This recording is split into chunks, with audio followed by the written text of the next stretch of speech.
Avis vascular centre మన దేశంలోనే the best varicose vein hospital.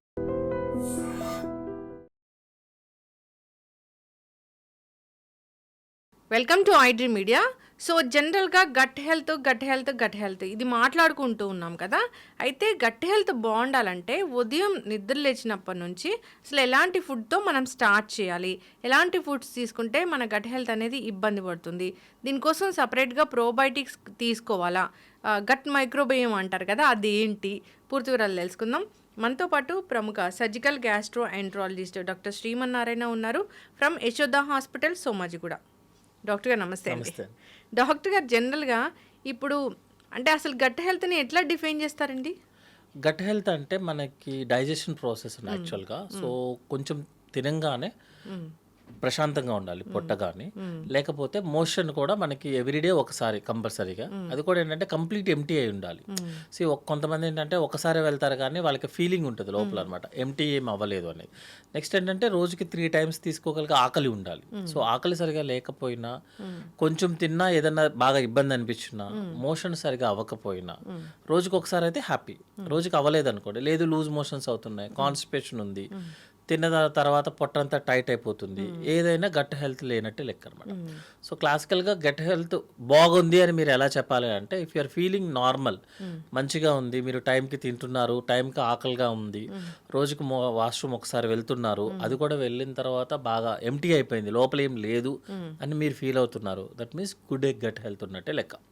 ఇంకా కొత్తగా డిఫరెన్సెస్ అట్లా ఏమి ఉండదండి యాక్చువల్గా. అది మా గట్ హెల్త్ బాగున్నట్లు బాగాలేనట్టు. పొద్దున్నే అసలు నిద్ర లేస్తానే గోరువెచ్చని నీళ్ళు తీసుకోండి, లేదా లెమన్ టీ తీసుకోండి, గ్రీన్ టీ తీసుకోండి, తేనె గోరువెచ్చని నీళ్ళు తీసుకోండి, ఇలా చెప్తూ ఉంటారు కదా. As a surgical gastro enterologist, senior gastro enterologist, మీరు ఏం చెప్తారు? అసలు పొట్టలో అసలు పొద్దున్నే ఏం ఉండాలి? జనరల్గా అండి అందరూ చెప్తారు కదా, నాలుక టంగ్ మంచిగా ఉంటే మనం బాగానే ఉంటాం అని అర్థం. సో టంగ్ అనేది ఓన్లీ మనకి సెన్సేషన్ కోసం అనమాట. సో ఇప్పుడు మీరు ఏదైనా ఫుడ్ తిన్నారు, మీరు బాగా హ్యాపీగా ఉన్నారనుకోండి, బాగా టేస్టీగా ఉందనేది హ్యాపీగా ఉన్నారనుకోండి, అది టంగ్ వరకే పరిమితం. ఒక్కసారి ఫుడ్ పైప్ దాటింది అనుకోండి, మీరు ఏ ఫుడ్ మెటీరియల్ తిన్నా బాడీ సేమ్ డైజెషన్ అవుతుంది. ఇప్పుడు చాలామంది అందరం ఫాలో అయ్యేది ఏంటంటే, ఎర్లీ మార్నింగ్ లేవగానే సమ్ హాట్ వాటర్తోనో, కొల్లైతే గోరువెచ్చని వాటర్తోనో, తేనో లేకపోతే సమ్ ఆకులో ఏవన్నా వేసి మిక్స్ చేసి చేస్తున్నారు. అవన్నీ ఏంటి అంటే, జనరల్గా మన బాడీలో సపోజ్ టంగ్ కనుక సెన్సేషన్ ఫీల్ అయింది అనుకోండి, మన బాడీ మూమెంట్ వస్తుంది. బాడీలో అంటే మన పేగుల్లోకి మూమెంట్ వస్తుంది అనమాట. జనరల్గా ఇప్పుడు కొంతమంది స్మోక్ చేస్తారు, ఆ స్మోక్ చేయడం వల్ల ఏంటంటే మనకి బ్రెయిన్ స్టిమ్యులేట్ అయ్యి అతనికి మోషన్ వస్తుంది. ఇదే సేమ్ వేడి నీళ్ళు తాగిన వాళ్ళు కూడా వేడి నీళ్ళు గోరువెచ్చని తీసుకుంటారు, ఆ టెంపరేచర్ వల్ల టంగ్ సెన్సేట్ అయ్యి మనకి బాడీలో ఉన్న ఇంటెస్టైన్స్ మూమెంట్ వచ్చి మోషన్ ఫ్రీ అవుతుంది, మూమెంట్ వస్తుంది అంతే. మీరు సపోజ్ లెమన్ కలిసిందో, తేనె కలిసిందో, లేకపోతే పుదీనా, కొంతమంది అవి కూడా వేస్తారు, వేసినప్పుడు అంటే ఆ సెన్సేషన్ వల్ల మనకి ఇంటెస్టైన్స్ మూమెంట్ వస్తుంది. కానీ యాక్చువల్గా రూల్ ఏంటంటే, ఒకసారి టంగ్ దాటిన తర్వాత మన బాడీలో ఏ ఫుడ్ తిన్నా కూడా మీకు కార్బోహైడ్రేట్, ప్రోటీన్, ఫ్యాటే, ఫైనల్లీ ఆ 3 ఉంటాయి. మీరు వెజ్ తినండి, నాన్ వెజ్ తినండి, ఏదైనా కార్బోహైడ్రేట్, ప్రోటీన్, ఫ్యాట్. ఇంకా కరెక్ట్గా మాట్లాడుకుంటే సోడియం, పొటాషియం, కాల్షియం, మెగ్నీషియం. కొత్తగా ఏమి ఐటమ్స్ ఏమి ఉండదు యాక్చువల్గా. టంగ్ దాటిన తర్వాత మీరు ఏ ఫుడ్ తిన్నా సేమ్. జస్ట్ ఆ మూమెంట్ కోసం మాత్రమే మీరు టెంపరేచర్స్ చేంజ్ చేసి, లేకపోతే pH వాల్యూస్ అంటాము, లైక్ లెమన్ తీసుకోవడం కానీ, మ్యాంగో, కొంతమంది తీసుకునేది ఏంటంటే జస్ట్ ఇంటెస్టైన్ మూమెంట్ కోసం అంతే. అవి తీసుకుంటే హెల్దీగా ఉంటాము, తీసుకోకపోతే అదేముంటుంది, that is a personal opinion అంతే తప్పించి ఒక ఫుడ్ ఐటమ్ వల్ల అలా ఏముంటుంది. అవునా? జస్ట్ మూమెంట్ కోసం అంతే. అందుకే కదా ఎర్లీ మార్నింగ్ 7 o'clock తీసుకోండి, 4 or 6 o'clock తీసుకోండి, ఫాస్టింగ్తో తీసుకోండి, అంటే మీకు మోషన్ మూమెంట్ వస్తుంది అంతే. అంతేగాని అది రిఫ్లెక్స్. చిన్నప్పుడు పాలు తాగంగానే బేబీ మనకి మోషన్కి వెళ్తాడు, అది రిఫ్లెక్స్, అది ఆల్రెడీ మనకు ఉంటుంది. దాన్ని మనం ఇప్పుడు ఒక ఫుడ్ సపోజ్ మనకి డైజెషన్ ప్రాసెస్ ఎప్పుడు స్టార్ట్ అవుతుంది అంటే, మనం 12 o'clockకి ఏదన్నా ఫుడ్ మెటీరియల్ తినాలన్న థాట్తోనే స్టార్ట్ అవుతుంది యాక్చువల్గా మన డైజెషన్ మొత్తం. తర్వాత స్మెల్తో స్టార్ట్ అవుతుంది, తర్వాత టేస్ట్తో స్టార్ట్ అవుతుంది. వన్స్ అదంతా అయిపోయిన తర్వాత మీరు ఏం చేసిన ఎన్ని ప్రపంచంలో ఉన్న మొత్తం నడిచినా కూడా మీకేం సపరేట్గా ఏం రాదు. ఎందుకంటే ఇది మొత్తం బ్రెయిన్ స్టిమ్యులస్ ఆల్రెడీ ఒక ఆర్గనైజ్డ్ సెక్టర్. మనం బయట చేసేదంతా కూడా ఏంటంటే మన హ్యాపీనెస్ కోసం అంతే తప్పించి కొంతమంది అంటారు నేను పొద్దున్నే తాగవా అంటే అదొక చిన్నలాగా చూస్తారు, ఓహో తాగితే బాగుంటుందేమో. అట్లా ఏం ఉండదండి. మన డైజెషన్ ప్రాసెస్, మనం తినే ఫుడ్ అంతే మెటీరియల్. పరగడుపున అసలు ఏం వెళ్ళాలి డాక్టర్ గారు? జనరల్గా పరగడుపున అయితే రూమ్ టెంపరేచర్లో నార్మల్ వాటర్ ఒక 1/2 లీటర్కి తీసుకుంటాం అంతే. యాక్చువల్గా జనరల్గా అది ఎవరైనా తాగేది అనమాట. ఎందుకంటే నైట్ అంతా మనం తాగం కదా, ఫుడ్ వచ్చే లోపల మనం అది తీసుకుంటాం. నైట్ ఆల్మోస్ట్ మీరు 6 hours to 8 hours వరకు ఏం తీసుకోరు, 12 to 6 అనుకోండి రఫ్గా, ఏమి తీసుకోరు. కాబట్టి డీహైడ్రేషన్ అవ్వకుండా ఫస్ట్ వాటర్ తాగుతాం, తర్వాత సాలిడ్ ఫుడ్డే వెళ్ళాలి మేడం. యాక్చువల్గా చెప్పాలంటే ఒక న్యూట్రిషన్ డైటిషియన్ లేకపోతే వేరే ప్యారలల్ డిపార్ట్మెంట్స్ అనేది ఏంటంటే ఎవిడెన్స్ లేకుండా ఉంటుంది. యాక్చువల్గా చెప్పాలంటే సర్జికల్కి సంబంధించింది ఏంటి అంటే మేము ఎంతసేపు లోపల ఏ జ్యూసెస్ ఉన్నాయి అవి ఏ టైంలో రిలీజ్ అవుతాయి. సపోజ్ మనకి ఫుడ్ జ్యూసెస్ అన్నీ కూడా 4 to 5 రిలీజ్ అవుతాయి. దాన్నే మనం రిథమ్ అంటాము, సైకిల్ అనమాట. 4 to 5 AM మనకి రిలీజ్ అయిపోతాయి. మనం యానిమల్స్ నుంచి వచ్చాం కదా, యానిమల్స్ జనరల్గా 7 o'clock 8 o'clock లేచి తినవు కదా మేడం, పొద్దున్న 5 o'clock మొదలు పెట్టేస్తాయి. సో జ్యూసెస్ ఏంటంటే మనకి 4 to 5 రిలీజ్ అవుతాయి. జ్యూసెస్ రిలీజ్ అయిపోయిన తర్వాత మనం నిద్రలేసేది 7 o'clock అనుకోండి రఫ్గా అవర్స్. అప్పటికి ఆల్రెడీ మీకు 3 hours జ్యూసెస్ ఉన్నాయి. లిక్విడ్స్ కనుక మనం తీసుకుంటే మామూలుగా చెప్తున్నా, జనరల్గా కాఫీనో టీనో ఏదన్నా ఒక లిక్విడ్ తీసుకున్నాం అనుకుందాం, మన స్టమక్లో 15 minutes కన్నా ఎక్కువసేపు లిక్విడ్ ఉండదు, డైరెక్ట్గా ఇంటెస్టైన్లోకి ఎంటర్ అయిపోతుంది. మరి జ్యూసెస్ రిలీజ్ అయినాయని ఏమైపోవాలి మనకి? ఇంకోటి ఏంటంటే స్టమక్ దాటిన తర్వాత 50 centimeters మనకి 90% డైజెషన్ అయిపోవాలి. మీరు లిక్విడ్ తీసుకుంటారు, 20 minutesలో వెళ్ళిపోతుంది. ఆ జ్యూసెస్ అన్నీ ఎవరిని డైజెస్ట్ చేయాలి? అందుకని ఏంటంటే ఫాస్టింగ్తో కాఫీలు కానీ టీలు కానీ తీసుకునే వాళ్ళకి ఎసిడిటీ ప్రాబ్లము ఒక 5 years తర్వాత స్టార్ట్ అవుతుంది. ఎందుకు ఇప్పుడు 5 years అయింది కదా, ఇంతకుముందు లేదు కదా సార్, మేము చిన్నప్పటి నుంచి నాకు ఇదే అలవాటు అని చాలామంది చెప్తారు. అదొక పాస్ట్ లాంగ్వేజ్లో అనమాట. అప్పుడు ఏజ్ ఎంత మీది, ఇప్పుడు ఏజ్ ఎంత? అప్పుడు లేచినట్టు కింద కూర్చొని లేగలేవు కదా, బాడీ కూడా అంతే ఉంటుంది మేడం. సో అప్పటి వరకు మనకు కాంపెన్సేట్ చేసింది ఇప్పుడు చేయడం కుదరట్లేదు. సో జనరల్గా ఫాస్టింగ్లో అయితే మనం సాలిడ్ ఫుడ్ అనగానే ఇప్పుడు కొత్తగా ఏమొస్తుందంటే bread, toast, one more thing ఏంటంటే మన food items like dry fruits తింటాము, ఫ్రూట్స్ తింటాము. ఫ్రూట్స్ తినడానికి పొద్దున్న తప్ప ఇంక మనకి వేరే టైం దొరకలేదు. యాక్చువల్లీ నైట్ తినకూడదంటగా ఫ్రూట్స్. జనరల్గా ఫ్రూట్స్ ఇవన్నీ citrus type of madam, high acidity values ఉంటాయి యాక్చువల్గా. సో ఫాస్టింగ్తో మీరు ఏమీ సాలిడ్ ఫుడ్ లేకుండా తిన్నప్పుడు ఏంటంటే ఎసిడిటీ లెవెల్స్ పెంచుతాయి. ఇంకోటి ఏంటంటే ఈజీలీ అబ్జార్బుల్ అనమాట, మీరు ఫ్రూట్స్ ఆల్మోస్ట్ అబ్జార్బ్ అయిపోతుంది లోపలికి. సో ఫ్రూట్స్ అనేది ఏంటంటే ఒక సాలిడ్ ఫుడ్ మెటీరియల్ తీసుకొని క్లాసికల్ ఇండియన్ ఫుడ్ మేడం, అది సౌత్ కావచ్చు నార్త్ కావచ్చు. అంతా అయిపోయిన తర్వాత బనానా ఇస్తారు కానీ ముందు బనానా పెట్టి ఫుడ్ పెట్టాడు. సింపుల్గా చెప్పాలంటే బనానా పెట్టి తర్వాత లాస్ట్లో అది తింటే అంటే ఫ్రూట్ ఎక్స్ట్రా. ఫ్రూట్స్ వెజిటేబుల్స్ ఇవన్నీ మనం తినే ఫుడ్కి ఎక్స్ట్రా, అంతే తప్పించి అవే మెయిన్ ఐటమ్స్ కాదు. మీరు డ్రై ఫ్రూట్స్ తినే వాళ్ళందరికీ ఎసిడిటీ ప్రాబ్లమ్ స్టార్ట్ అవుతుంది. ఇప్పుడు ఏం నువ్వు డ్రై ఫ్రూట్స్ ఎక్కడ చూసినా ఓ ప్లేట్ నిండా డ్రై ఫ్రూట్స్ పెట్టుకోవడము, లేదా ఓ పాల గ్లాస్ నిండా డ్రై ఫ్రూట్ పౌడర్ వేసుకోవడం, ఇది చాలా చాలా నడుస్తుంది. అది మంచిదేనా? జనరల్గా డ్రై ఫ్రూట్స్ కానీ ఫ్రూట్స్ కానీ మనకి ప్రతి ప్రోడక్ట్లోనూ అవసరం ఉంటాయి, అవసరం లేని ఉంటాయి. అంతేగాని only 100% purest form of food material వచ్చేది ఒక చెట్టు కానీ ఏమి ఉండదు, తాటి చెట్టు తప్ప. డ్రై ఫ్రూట్స్లోకి ఏంటంటే మనకి ఎంతైతే అవసరమో అంతే తీసుకోవాలి మేడం. ఎందుకంటే డైజెషన్ అవ్వాలి అంటే మీకు వెనక ఫైబర్ ఉండాలి. ఒక స్ట్రక్చర్ చూద్దాం మనం, సపోజ్ ఒక బిల్డింగ్ కట్టినా వెనక మెష్ ఉండాలి. మెష్ ఉంటేనే మీకు డైజెషన్ అవుతుంది, అది ఫైబర్. నెక్స్ట్ డైజెషన్ ప్రాసెస్ చేయడానికి ఒక బేస్ చేస్తారు, దట్ ఈస్ కార్బోహైడ్రేట్స్. ప్రోటీన్ అనేది జస్ట్ బై ప్రొడక్ట్స్ లాగా అనమాట. ప్రోటీన్ డైజెస్ట్ అవ్వాలంటే ఇవి రెండు ఉండాలి ఫస్ట్. ఇదంతా ప్రోటీనేగా, ఇదంతా ప్రోటీన్, మొత్తం డ్రై ఫ్రూట్స్ అన్నీ అవే కదా మేడం, వేరేది ఉండదు కదా మెటీరియల్.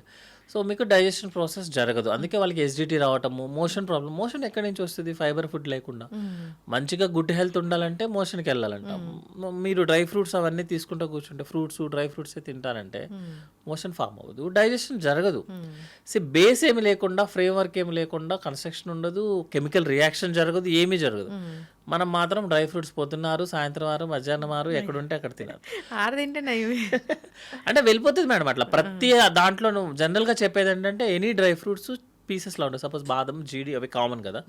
6 కన్నా పర్ డే తినాల్సిన అవసరం లేదు మేడం యాక్చువల్లీ. ఎందుకంటే అరగదు అది. మీరు ఇప్పుడు వాటర్ బాగా తాగారు, డాక్టర్ ఏం చెప్తారు? మీరు వాటర్ మంచిగా తాగండి మీకు బాగుంటుందని చెప్తారు. నేను రోజుకి 6 లీటర్లు తాగుతాను మేడం, 4 లీటర్లు యూరిన్‌లో వస్తుంది. అంతే కదా. మీరు ఎక్కువ తాగినంత మాత్రాన బాడీ ఉంచుకోదు. మీరు అంత హెల్దీ ఉన్నా కూడా బాడీ ఏమీ అలా చేయదు. సో డ్రై ఫ్రూట్స్ అనేది ఏదైనా limited madam. Every food is a good but at the limited versions. మంచి ఫుడ్ అంటే త్వరగా అరిగే ఫుడ్ మంచిదా? జనరల్గా ప్రతి ఫుడ్ ఐటమ్ని మన బాడీ కార్బోహైడ్రేట్, ఫ్యాట్, ప్రోటీన్ లాగే చూస్తుంది మేడం. వాటర్, ఫైబర్ ఈ 5 ప్రోడక్ట్లోనే చూస్తుంది మీరు ఏ ఫుడ్ తిన్నా కూడా. కానీ మనం యాడ్ చేసే ఈ ఆయిల్ కానీ, స్పైసెస్ కానీ, ఫ్రై కానీ వీటిల్ని మన బాడీ రికగ్నైజ్ చేసుకోలేదు యాక్చువల్గా. ఎందుకంటే మనం వచ్చింది అక్కడి నుంచే కాబట్టి, అప్పుడు స్పైసెస్ ఇవన్నీ లేదు కాబట్టి మన ఆయిల్ ఇవన్నీ బాడీ రికగ్నైజ్ చేసుకోలేదు. అందుకే మనకి జనరల్గా బిర్యానీస్ అవన్నీ తిన్నప్పుడు, లేకపోతే బాగా ఫ్రై ఐటమ్ తిన్నప్పుడు, తినేటప్పుడు టంగ్ హ్యాపీ ఉంటుంది, తిన్న తర్వాత పొట్ట హార్ట్ అవుతుంది, పొట్ట ఏడుస్తుంటుంది అనమాట. ఎందుకంటే అవి స్పైసెస్గా. మీరు వెజిటేరియన్ తిన్నప్పుడు పొట్ట హాయిగా ఉంటుంది, నాన్ వెజ్ తిన్నప్పుడు పొట్ట ఇబ్బంది పెడుతుంది. మళ్ళీ ఫ్రైగా తిన్నప్పుడు ఇబ్బంది పెడుతుంది, కర్రీగా తిన్నప్పుడు ఇబ్బంది పెట్టదు. అందుకని మనం యాడ్ చేసే ఆయిల్, స్పైసెస్ అవి ఇంపార్టెంట్ మేడం. అంతేగాని ఫుడ్ ఎప్పుడు సేమ్ మేడం. అంతే కార్బోహైడ్రేట్, ప్రోటీన్, ఫ్యాట్. ఇప్పుడు బిర్యానీ అనేది చాలా మంచిదని ఒక వీడియో చాలా పెద్ద వైరల్ అయింది డాక్టర్ గారు. బిర్యానీ చాలా మంచిదని. బిర్యానీ మంచిదే మేడం. ఎప్పుడు అంటే దాంట్లో ఉన్న ఆ స్పైసెస్ ఉంటాయి కదా, అన్ని రకాల స్పైసెస్ వాడతాం. అవి చాలా కెమికల్ కాంపౌండ్స్ అంటే natural chemicals, anti cancer, anti ageing. యాక్చువల్గా బిర్యానీ వచ్చింది ఆ బేసిస్లోనే. Biryani is the royal family వాళ్ళు వాడేది యాక్చువల్గా, మనం వాడేది కాదు. ఫస్ట్లో అంతా రాయల్ ఫ్యామిలీస్ తినేవి అనమాట. వాళ్ళు ఎందుకు తింటారు మేడం? మంచిదైతేనే కదా తింటారు. యాంటీ ఏజింగ్, యాంటీ క్యాన్సర్ అయితేనే తింటారు. దాంట్లో ఏమైందంటే మనం రైస్ యాడ్ చేసి, ఎక్కువ అమౌంట్ ఆఫ్ రైస్ యాడ్ చేసి, అది కూడా రైస్ అనేది కూడా ఆల్ పాలిష్డ్ రైసే. ఎందుకంటే it should be like A white colour, బ్రైట్గా ఉంటేనే మనం తినగలం. డబల్ మసాలా యాడ్ చేసి స్పైసెస్ ఇంపార్టెంట్ యాక్చువల్గా అందులో. అవి మంచివి. రైస్ ఎక్కువ అమౌంట్లో రాంగ్, తక్కువ అమౌంట్లో కాదు, ఎక్కువ అమౌంట్లో రాంగ్. మళ్ళీ ఆయిల్, డాల్డా లేనిదే బిర్యానీ టేస్టీగా అవ్వదు, అది పడాల్సిందే. కొంతమంది యానిమల్ ఫ్యాట్ కూడా యూస్ చేస్తారు. అది మనం ఒప్పుకోకపోయినా మోస్ట్ ఫేమస్ బిర్యానీ పాయింట్స్ అన్నీ కూడా యానిమల్ ఫ్యాట్ యాడ్ చేస్తేనే ఆ టేస్ట్ వస్తుంది. అదొక స్టిక్కీగా అట్లా చిక్కిగా. సో ఆ టేస్ట్ కోసం మనం చేసే దానివల్ల బిర్యానీ అనేది డేంజర్ అయిపోయింది. అదే టైంలో మరి ఖాళీగా ఉన్నాం కాబట్టి పక్కన ఒక పెప్సీయో, కోకో, ఏదో సంథింగ్, ఏదో కోలా డ్రింక్స్ వస్తుంది. That is very high sugars కాబట్టి డ్యామేజ్ అవుతుంది. So biryani as a such is a good. అంటే వారానికి ఒకసారి తింటే మేడం అది ఇంట్లోది. బయటదైతే మాత్రం biryani as a such is the bad. Non veg కూడా అంతేగా డాక్టర్ గారు మీరు చెప్పినట్లు? నాన్ వెజ్ కూడా కర్రీ లాగా ఉన్నప్పుడు మనం ఎక్కువగా స్పైసెస్ వేయకుండా, ఎక్కువ ఆయిల్ యూస్ చేసినప్పుడు non veg is a good madam. లేకపోతే ప్రోటీన్ ఎక్కడి నుంచి వస్తుంది? మనం ప్రోటీన్ రావాలంటే నాన్ వెజ్ తినాల్సిందే కదా. వెజ్తో ప్రోటీన్స్ రావు కదా మేడం, తక్కువ, చాలా తక్కువ వస్తుంది కదా. పప్పుతో ఈజీలీ అబ్జార్బుల్ వస్తుంది మేడం, కాకపోతే సరిపోదు యాక్చువల్గా. మీరు రోజు పప్పు తినాల్సి వస్తుంది ఎవ్రీడే, దట్ ఈస్ డైజెషన్ అవ్వదు. డాక్టర్ గారు ఈ కందిపప్పు మంచిది, చాలా తీసుకోండి, మీకు ప్రోటీన్ వస్తుంది, వెజిటేరియన్స్కి మంచి సోర్స్ ఇలా చెప్తారు. కానీ కందిపప్పు తింటే బ్లోటింగ్ వస్తుంది, గ్యాస్ వస్తుంది. జనరల్గా మేడం కొంతమందికి కొన్ని ఫుడ్ ఐటమ్స్ అరగవు యాక్చువల్గా. కొంతమందికి గోంగూర తింటే దురదలు వస్తాయి, చాలా మందికి వస్తుంది యాక్చువల్గా. అందులో కూడా ఇంగ్లీష్ గోంగూర, న్యాచురల్ గోంగూర, అందులో కూడా డిఫరెన్స్ ఉంటుంది. బెండకాయ తింటే కొంతమందికి వస్తుంది. అంటే అది ఫుడ్ ఎలర్జీకి సంబంధించిన మెటీరియల్ మేడం. బట్ ఏంటంటే కొంతమందికి పెసరపప్పు బాగా అడ్జస్ట్ అవుతారు, కొంతమంది కందిపప్పునికి అడ్జస్ట్ అవుతారు.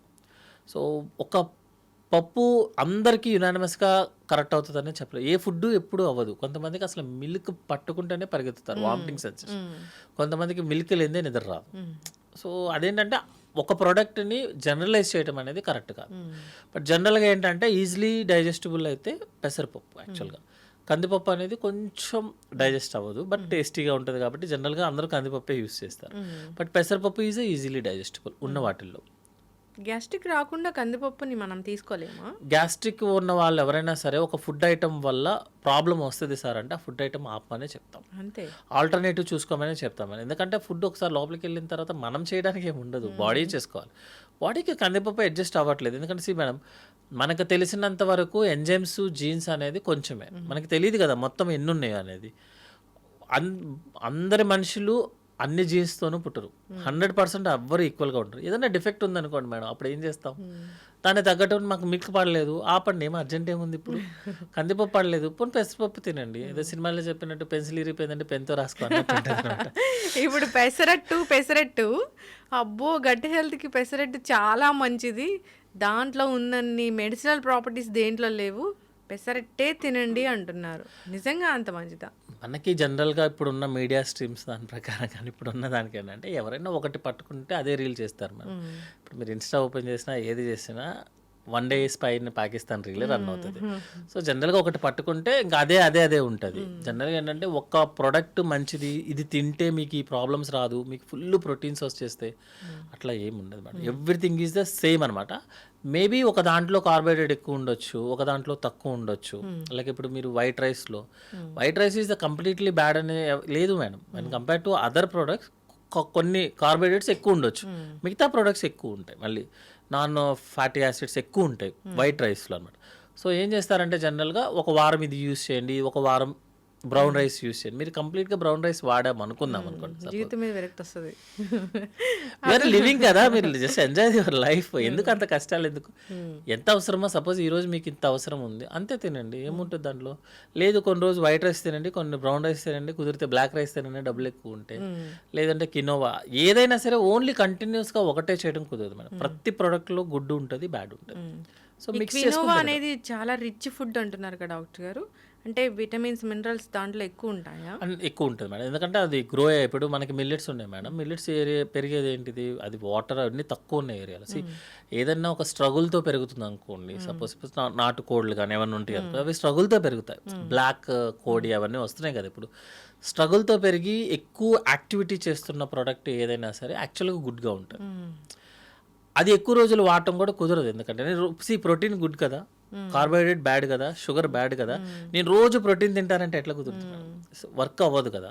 సో కొన్ని రోజులు కినోవా తీసుకుంటే, కొన్ని రోజు వైట్ రైస్, కొన్ని రోజులు ఆ వైట్ రైస్ తీసుకుంటే బ్రౌన్ రైస్, బ్లాక్ రైస్, లేకపోతే మిల్లెట్స్, అలా వీక్లీ చేంజ్ చేసుకోవడం అనేది గుడ్ మేడం. లైక్ ఆయిల్ కూడా. Thank you so much doctor గారు. వైట్ రైస్ కూడా మంచిది అని చెప్పారు. లేదా మేడం వైట్ రైస్ తింటేనే కరెక్ట్గా చెప్పాలంటే మీకు ఒక ఫుడ్ ఐటమ్ వల్ల ఫుడ్ వల్ల పేషెంట్ ఎంత హ్యాపీగా ఫీల్ అవుతాడు అనేది ఒక సర్జరీ చేసుకున్న పేషెంట్ని అడగండి మేడం, మీకు చెప్తాడు.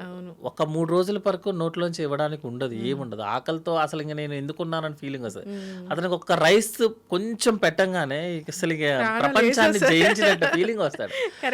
సో అదేంటంటే వెళ్ళినోడికే తెలుస్తుంది మేడం. మేము అందరు రోజు చూస్తాం కాబట్టి ఫాస్టింగ్ చేయటం ఇవన్నీ ఆ రోజు టైంపాస్కి బాగా పనిచేస్తాయి మేడం. వెయిట్ ఏదో ఆ రోజుకి పనిచేస్తుంది కానీ లైఫ్లో మనం 100 years బతకాల్సిన అది అవ్వదు మేడం. అసలు ఈ స్ట్రెస్తో ఏం తినొద్దు అంటున్నారని ఇక్కడే అరే ఫుడ్ ఏం తినాలని చెప్పి అరగంట ముందు గంట ముందు డిస్కషన్స్ పెడితే మీరు ఫుడ్ ఏం తింటారు మేడం.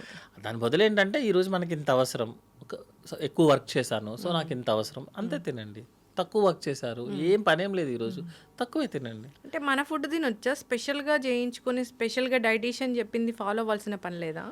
మన ఫుడ్ మన యాన్సిస్టర్స్ మన ఫోర్ఫాదర్స్ ఏం తిన్నారో అది తింటే సరిపోతుంది అంతే. యాక్చువల్గా మనకి ఏదైతే ట్రెడిషనల్గా హోమ్లో ప్రిపేర్ ఉన్నారో సేమ్ అదే ఫుడ్ చేసుకొని అదే విధంగా యాన్సిస్టర్స్ ఏ వర్క్ అయితే చేశారో చేసుకుంటే that's the fair enough madam. ఇప్పుడు ఒక చార్ట్ని మనం ప్రిపేర్ అయ్యి, సపోజ్ నేను ఒక డైటీషియన్ దగ్గరికి వెళ్ళి కామెంట్ చేయడం అని కాదు, యాక్చువల్లీ అది మనము పేషెంట్గా ఉన్నప్పుడు, లేకపోతే సపోజ్ నేను ఇప్పుడు 100 kgs ఉన్నాను మేడం, నాకు మోకాలు నొప్పులు వస్తున్నాయి, నేను బరువు తగ్గాలి, మ్యాండేటరీ తగ్గాలి ఇప్పుడు నేను.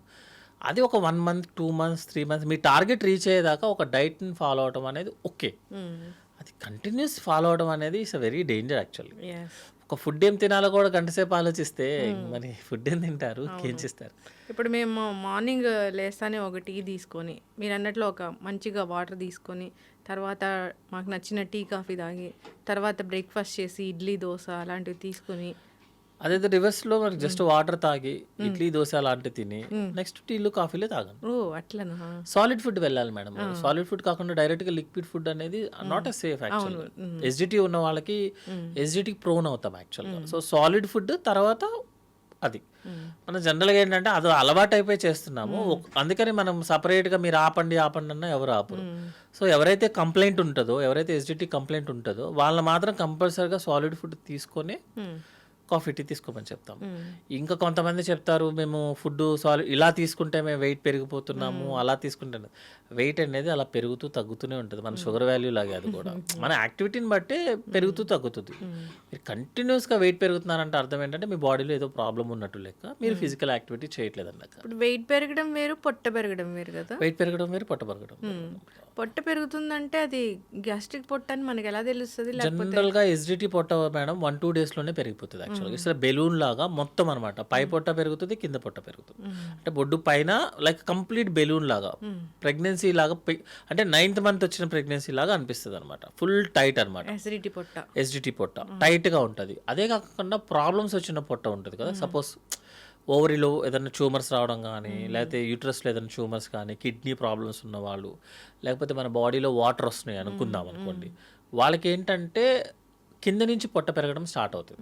అది కూడా ఒక రోజులో కాదు, 1-2 రోజులు కాదు, మెల్లగా పొట్ట పెరగడం స్టార్ట్ అవుతుంది. అంటే మీరేం డిస్కంఫర్ట్ ఫీల్ అవ్వరు. ఎదురుగున్న వ్యక్తి మీకు చెప్తాడు నీ మధ్య ఏంటి పొట్ట పెరిగినట్టుందని చెప్తాడు. ఎస్జిటి పొట్ట ఏంటంటే మీరే ఫీల్ అవుతారు టైట్ అయిపోయింది, పొట్ట మొత్తం బెలూన్ లాగా ఉబ్బిపోతుంది. గ్యాస్ పొట్ట వాళ్ళు ఏంటంటే ఒక 2-3 days అయిపోయిన తర్వాత వాళ్ళకి ఆటోమేటిక్గా పొట్ట తగ్గిపోతుంది. ఎందుకంటే మీకు ఎస్జిటి తగ్గిపోతే పొట్ట తగ్గిపోతుంది. బట్ ప్రాబ్లమ్స్ ఉన్న వాళ్ళకి ఏంటంటే తగ్గదు. అలా కాకుండా సపోజ్ మీకు స్ప్లీన్ పెరిగింది, లివర్ పెరిగింది అనుకోండి, లివర్ పెరిగితే రైట్ సైడ్ పొట్ట పెరుగుతుంది, రైట్ సైడ్ బొడ్డు పైన. స్ప్లీన్ పెరిగితే లెఫ్ట్ సైడ్ బొడ్డు పైన. అది కూడా ఏంటంటే రోజు రోజు మెల్లమెల్లగా పెరుగుతుంది. చాలాసార్లు వస్తుంది మేడం. ఎందుకంటే గ్యాస్ పొట్ట వదిలేసే అంటారు. చాలామంది క్యాన్సర్స్ అలా మిస్ అవుతాం మనం. సో పొట్ట మెల్లగా పెరిగిందా, ఒకే రోజు పెరిగితే గ్యాస్ ప్రాబ్లం. మెల్లమెల్లగా పెరిగింది, నీకు ఏ కంప్లైంట్ లేకుండా పెరిగిందంటే అది వేరే ప్రాబ్లం, ఏదో లోపల ఉన్నట్టు లెక్క. లేకపోతే ఇప్పుడు పొట్ట పెరిగిన వాళ్ళందరూ ఇబ్బంది పడతారు అనమాట, అయ్యో లోపల ఏదో క్యాన్సర్స్ ఉందేమో. అట్లా ఏం లేదు. జనరల్గా ఏంటంటే స్లోగా ఏదన్నా జరుగుతుంది అంటే లోపల ఏదో ఉన్నట్టు లెక్క. ఒకేసారి జరిగింది అంటే గ్యాస్ ప్రాబ్లం.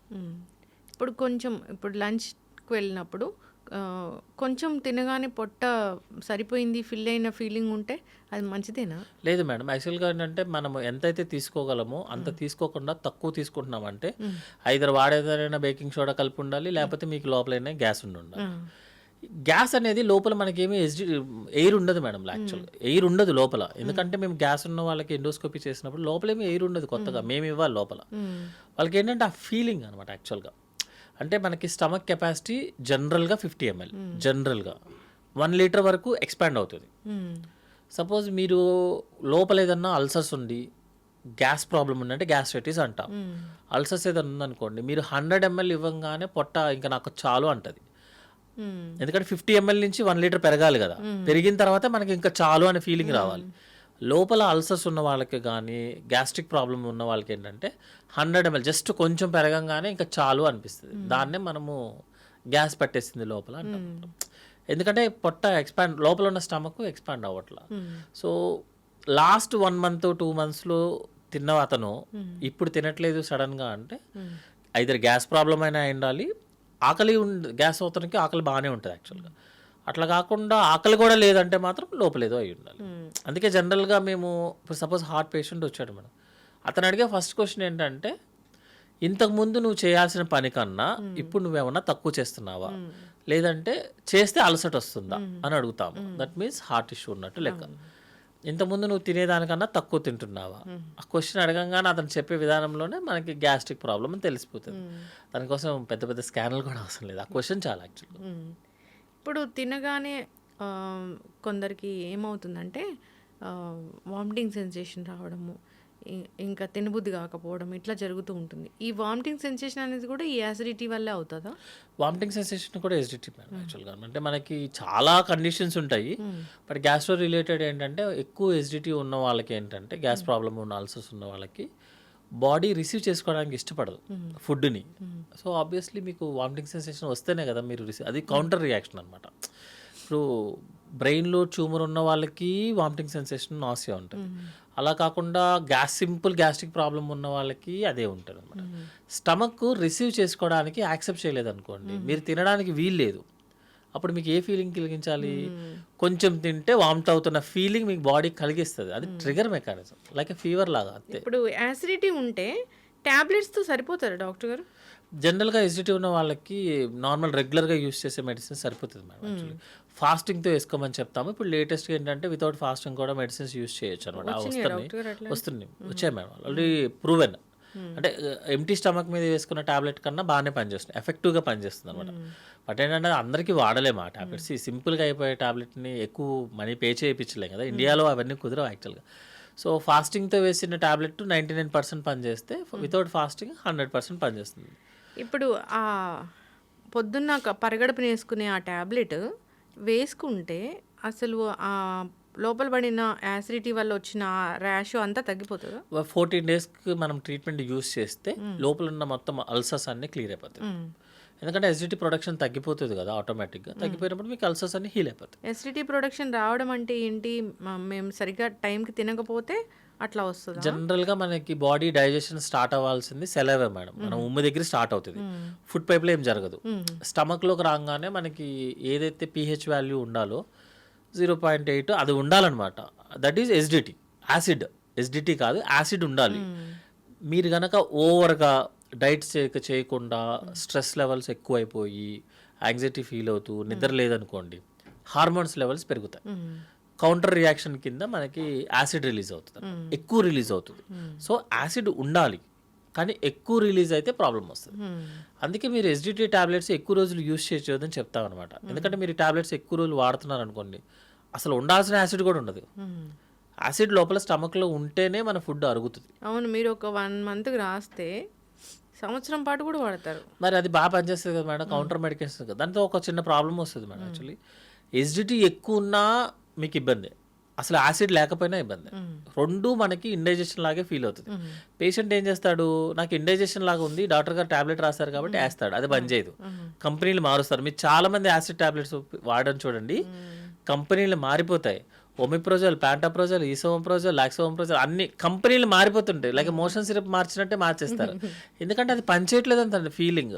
ప్రాబ్లం ఎక్కడ వస్తుంది అంటే మీరు ఎక్కువ వాడేసి లోపల ఉన్న యాసిడ్ ప్రొడక్షన్ ఆపేస్తున్నారు. దానివల్ల మనకి ఇండైజెషన్ వాడుతుంది. అందుకే ఎస్డిటీ అనేది మ్యాక్సిమం 45 డేస్, అంతకు మించి ఎక్కువ వాడటం అనేది సేఫ్ కాదు. అబ్జార్ప్షన్ పోతుందా న్యూట్రియంట్స్? అసలు డైజెషనే స్టార్ట్ అవుతుంది. మీరు సపోజ్ ఇప్పుడు ఉమ్ము మింగకుండా ఊసేస్తున్నారు అనుకోండి, డైజెషనే స్టార్ట్ అవుతుంది. అసలు ఫుడ్ స్టార్ట్ అవ్వాల్సిందే సెరవేలో, తర్వాత స్టమక్ వెళ్ళిన తర్వాత గ్రైండింగ్ అవుతుంది. మనకు ఎవరైతే యాసిడ్ ఉందో లోపల, యాసిడ్ కావాలి అది యాక్చువల్లీ. యాసిడ్ లేకుండా మీకు ఫుడ్ డైజెస్ట్ అయ్యే ఛాన్సే లేదు. అందుకనే ఈ ఎవరైతే ఫుడ్ ప్రోడక్ట్స్ ఎక్కువ వాడతారో, ఈ టాబ్లెట్స్ ఎక్కువ వాడతారో వాళ్ళకి ఇండైజెషన్ వచ్చేస్తుంది. పుల్లెట్ థెరపీలు వస్తే అన్నం మరగనట్లేనా మనం తీసుకున్నది? పుల్లెట్ థెరపీలు అంటే జనరల్గా ఇండైజెస్ట్ అయిన అంటే డైజెస్ట్ అవ్వన్న ప్రోడక్ట్ ఇంకా స్టమక్లో మిగిలిపోయింది అనుకోండి మేడం, మనకి మామూలుగా ఏంటంటే ఒక పర్ డే అట్లీస్ట్ ఒక 8 to 10 టైమ్స్ తేన్పులు వస్తాయి. ఎందుకంటే ఇప్పుడు మాట్లాడుతున్నప్పుడు గ్యాస్ లోపలికి వెళ్ళిపోతుంది. అంటే ఎయిర్, గ్యాస్ కాదు ఇది ఎయిర్. తింటున్నాము, మింగుతున్నప్పుడు ఎయిర్ లోపలికి వెళ్తుంది, అది బయటికి రావాలి కదా, అదే తేన్పులు యాక్చువల్గా. ఇప్పుడు మీరు బిర్యానీ తింటున్నప్పుడు జనరల్గా అందరికి వస్తుంది స్పైసీ ఫుడ్ అదేంటంటే మనం తినేటప్పుడు మనం మింగేస్తాం చాలా ఎయిర్ని, అది బయటికి తీయడానికి ఒక మెకానిజమే తేన్పులు. సపోజ్ ఆ మెకానిజం కనుక ఎక్కువ అయిందనుకోండి, మీరు ఎక్కువ చేసేసి ఎక్కువ తేన్పులు చేశారనుకోండి, అందులోంచి మన ఫుడ్ పైకి వస్తుంది. పైకి రాగానే మనకి పుణ్యం తేన్పులు రావటము, జనాలకి స్మెల్ రావటము, గొంతు నొప్పి రావటము, అవన్నీ జరుగుతాయి అనమాట. సో తేన్పు అనేది 8 to 10 టైమ్స్ ఈజ్ సేఫ్. మరి 8 to 10 టైమ్స్ అని చెప్తే ఇప్పుడు మన వాళ్ళందరూ 8 to 10 టైమ్స్ లెక్క కడతారు. ఇలానే కాదు, మినిమం తేన్పులు చేయడం అనేది సేఫ్ అవుతుంది కూడా. ఇప్పుడు నేను మాట్లాడుతున్నప్పుడు చాలా ఎయిర్ లోపలికి వెళ్తుంది, అది నేను తీయాలి కదా తర్వాత, అది ఆటోమేటిక్గా వస్తుంది. ఎక్కువ అయితేనే ప్రాబ్లం. డాక్టర్ గారు, ఇప్పుడు ఎప్పటి నుంచో ఉందే ఇది, వాటరు ఫుడ్ తీసుకునే 1/2 అవర్ ముందు వాటర్ తాగండి, ఫుడ్ తింటూ వాటర్ తాగొద్దు అంటారు కదా. వాటర్ తాగాలనిపిస్తది కదా డాక్టర్ గారు? మేడం అది ఎట్లా ఉంటదంటే, మీరు ఫుడ్ తక్కువ తినాలి అంటే ఆ 15 నిమిషాల ముందు వాటర్ తాగండి, మీరు ఫుడ్ తక్కువ తింటారంటారు. ఫుడ్ ఎక్కువ తినాలంటే తినొద్దు అని చెప్తారు, మిక్స్ చేయమని చెప్తారు, ఫుడ్ తినేసిన గంట తర్వాత తినమని చెప్తారు. మీ stomach capacity is 1 litre, full capacity.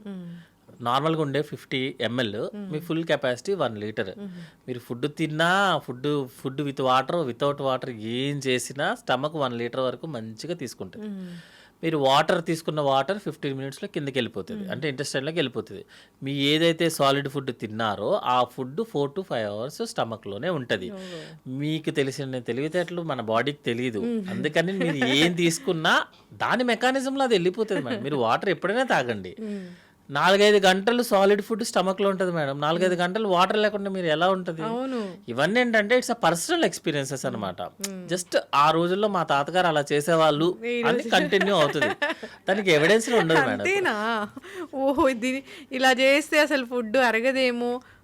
దానికి 15 మినిట్స్లో మీరు ఏ ఫుడ్ తీసుకోండి, ఈవెన్ ఆల్కహాల్ తీసుకున్నా సరే 15 మినిట్స్ తర్వాత స్టమక్ నుంచి ఇంటెస్టైన్లోకి వెళ్ళాల్సింది. అది మెకానిజమే దానికి క్రియేట్ అయింది. మీరు దాన్ని మిక్స్ చేస్తే డేంజరు, మిక్స్ చేయకపోతే డేంజరు, అదేం ఉండదు.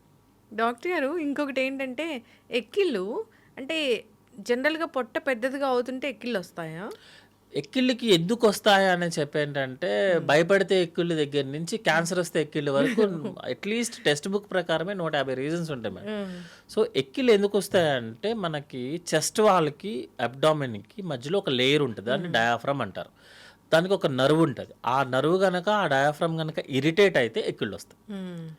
అది ఎట్లయినా సరే, బికాజ్ ఆ నర్వ్ ఉంది కాబట్టి మీకు భయం వేసినా లేకపోతే టెన్షన్ వచ్చినా కూడా కొంతమందికి ఎక్కిళ్ళు వస్తాయి. సడన్గా ఎవరినైనా చూసినా, అతను భయపడే వ్యక్తిని చూసారనుకోండి ఎక్కిళ్ళు వచ్చేస్తాయి, ఎందుకంటే ఆ నర్వ్ స్టిమ్యులేట్ అవుతుంది. జనరల్గా ఎక్కిళ్ళు రావడానికి రీజన్ ఏంటంటే గ్యాస్ ప్రాబ్లం. ఎందుకంటే మనకి స్టమక్ ఉండే ఏరియా కరెక్ట్గా ఆ డయాఫ్రమ్ దగ్గర ఉంటుంది. స్టమక్ బాగా ఉబ్బింది అనుకోండి, లోపల స్టమక్, బయట స్టమక్ కాదు, లోపల స్టమక్ ఉబ్బింది అనుకోండి, ఆ డయాఫ్రమ్ వాల్ ఇరిటేట్ అవుతుంది. ఇరిటేట్ అవగానే మనకి ఎక్కిళ్ళు స్టార్ట్ అవుతాయి.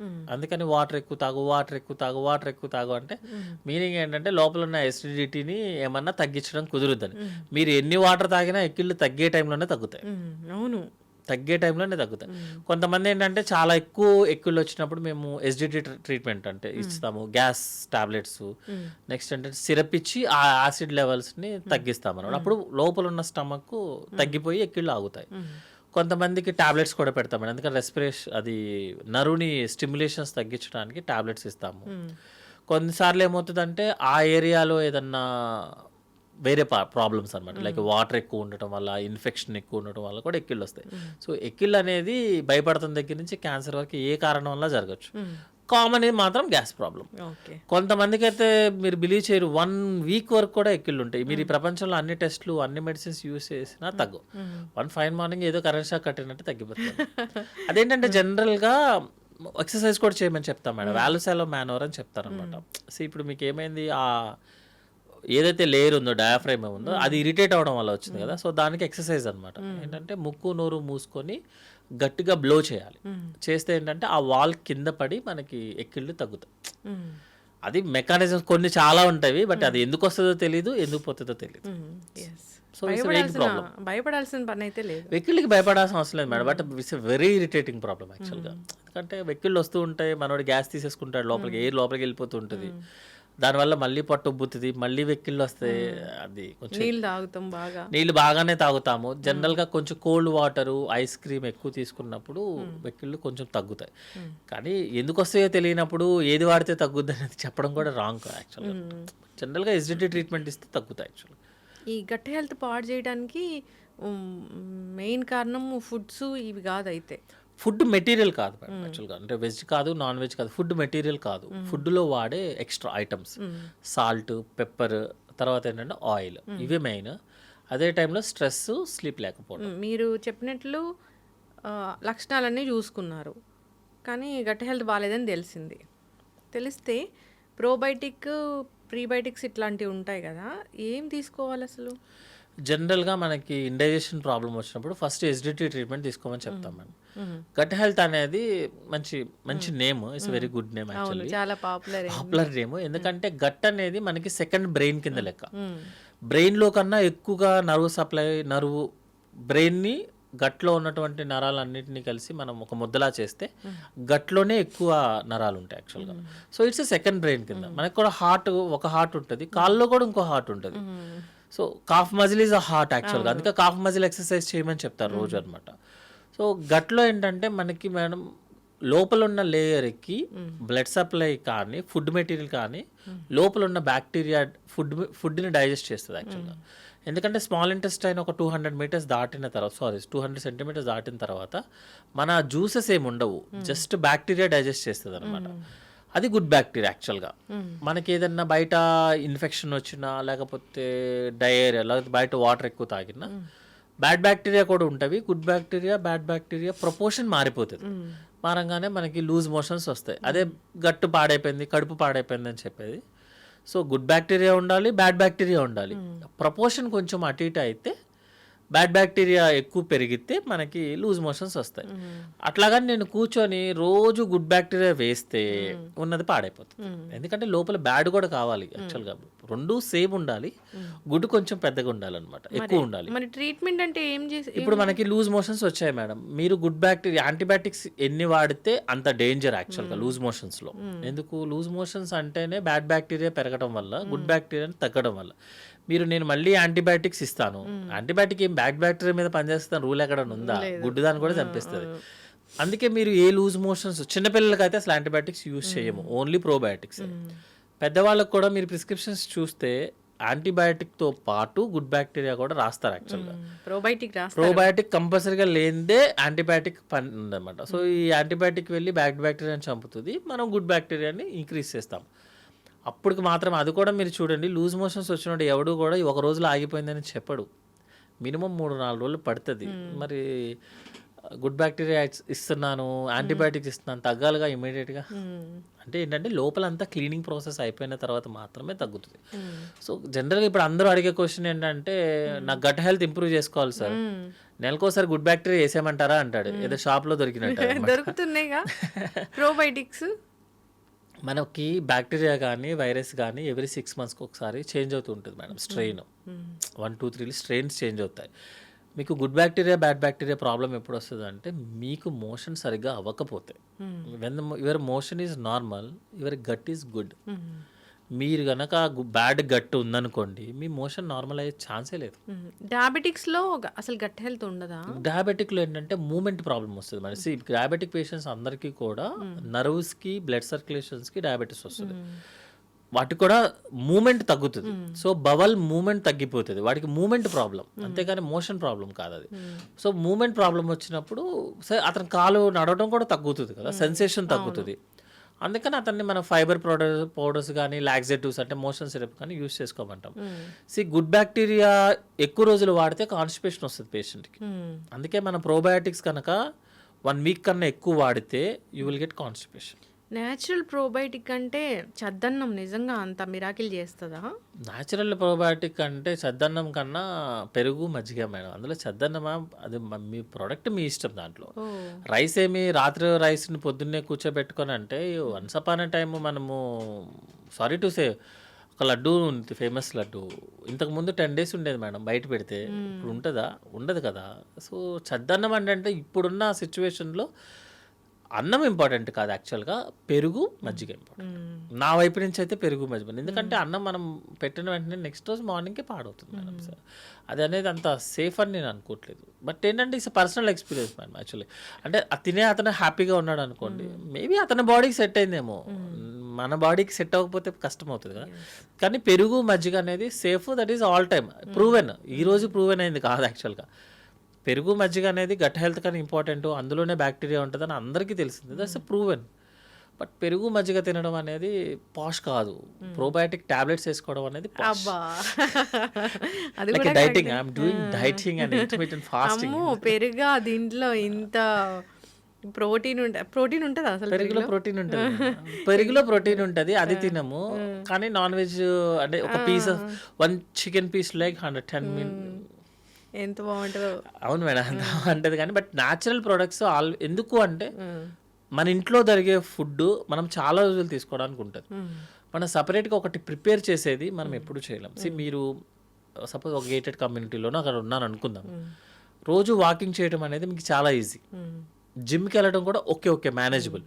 బయటికి వెళ్ళటం అనేది ఒక ప్రోగ్రామ్, అది కంటిన్యూ చేయడం అనేది మీకు తెలుసు. జిమ్ 100 మంది కడితే ఇద్దరు కూడా వెళ్ళరని నాకు తెలిసిన జిమ్ ఫ్రెండ్ చెప్పింది. కరెక్టే అది. బట్ రోజు చేయగలిగేది డబ్బులు చేస్తే, కట్టినా 1 మంత్కి 2 రోజులు కూడా వెళ్ళాం. రోజు చేయగలిగే పని చేస్తే, రోజు చేయగలిగే ఫుడ్ తింటే లైఫ్ లాంగ్ ప్రశాంతంగా ఉంటుంది. ఇంకా ప్రాబ్లమ్స్ వస్తుంది మేడం. ఇప్పుడు స్మోక్ చేసే అతను, ఆల్కహాల్ చేసే అతనికి క్యాన్సర్ రాదు, ఏమి చేయనోడికి వస్తుంది. జిమ్ చేయనోడికి ఏమి రాదు, జిమ్ చేసేవాడు జిమ్లోనే పోతుంటాడు. అలాగని జిమ్ అనేది చేయడం అనేది రాంగ్ అని చెప్తామా? దట్ ఈస్ ద అతన్ని పర్సనల్ ప్రాబ్లం. దానికి మనమే వైడ్గా చేయటం కాదు. బట్ ఏంటంటే ఆ ప్రోడక్ట్ ఈ ప్రోడక్ట్ అనేది వాళ్ళ పర్సనల్ ప్రాబ్లం, పర్సనల్ ఎజెండాస్ లాగా అనమాట. నైట్ ఏం తినాలి డాక్టర్ గారు అసలు? నైట్ జనరల్గా మనం తినే ఫుడ్లో 1/4 ఫుడ్ తీసుకోమని చెప్తాం మేడం. అంటే మనం సపోజ్ 100 grams తీసుకుంటున్నాం అనుకున్నాం. Morning 50 grams, afternoon 50 grams, night 50, మీ రిమైనింగ్ 25, 50 grams. అంటే 1/4 of our food night time. అది కూడా ఏంటంటే ఆయిలీ స్పైసీగా కాకుండా లైట్గా తీసుకోమని చెప్తాం.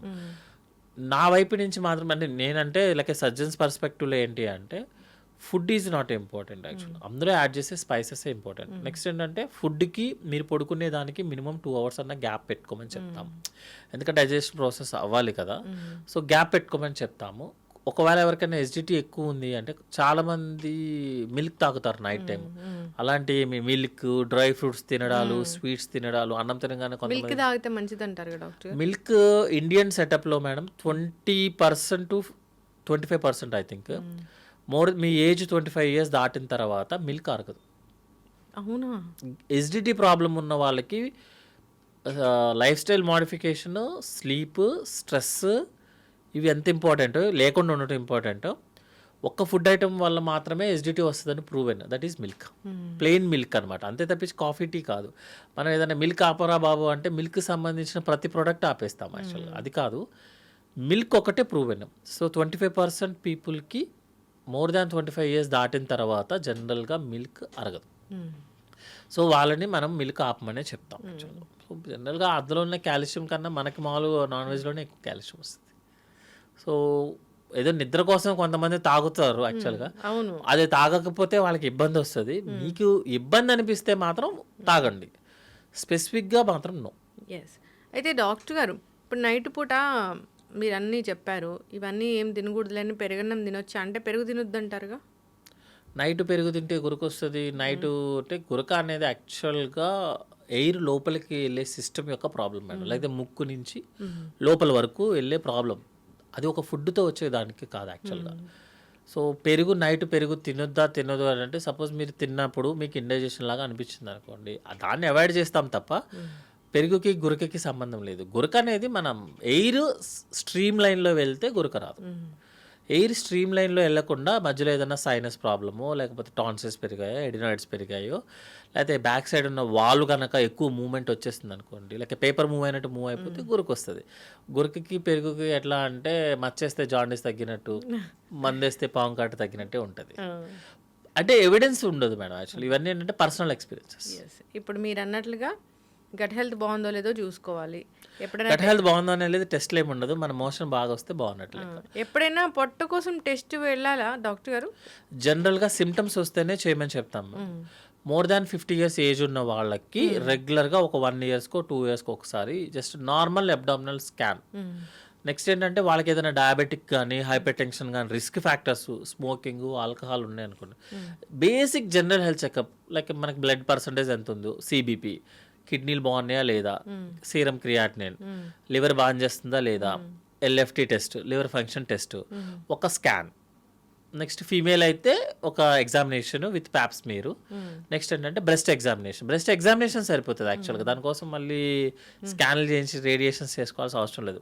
బేసిక్ చేయించుకుంటే చాలు. మనం బేసిక్ జనరల్ హెల్త్ చెకప్ అంటే కాల్షియం, మెగ్నీషియం దగ్గర మొదలుపెట్టి చేస్తారు మన దగ్గర. అట్లా కాదు, basic health checkup 50 years age దాటిన తర్వాత చేసుకోవచ్చు.